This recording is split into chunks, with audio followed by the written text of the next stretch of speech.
आज प्रियांकाने केलेले आहे झटपट होणारे कैरीचे पन्हे. तर ह्याच्यामध्ये सर्वप्रथम प्रियांकाने केलेला हिरवा आंबा उकडून घेतलेला आहे. तो आता मिक्सरमध्ये घालत आहे. त्यामध्ये तर थोडा गूळ घातलेला आहे, चवीनुसार गूळ घातलेला आहे. त्यामध्ये काळी मसाला वेलदोडे घातलेले आहेत. आता मसाला वेलदोड्यांची पावडर घालून घेतलेली आहे. मिक्सरमध्ये आता छानसं असं बारीक करून घेतलेलं आहे. आता छान असं बारीक होऊन घेत आहे ती.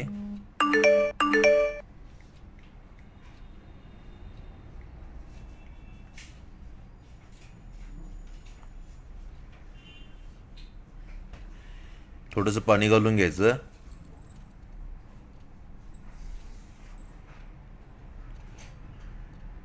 पुन्हा छान अशा मोठ्या भांड्यामध्ये परत एकदा फिरवून घ्यायचं आहे ते. आता आपले तयार झालेले आहे कैरीचे पन्हे. ह्याच्यामध्ये आपण आपल्याला पाहिजे तशी गरजेनुसार पाणी घालून घेऊन कैरीचे पन्हे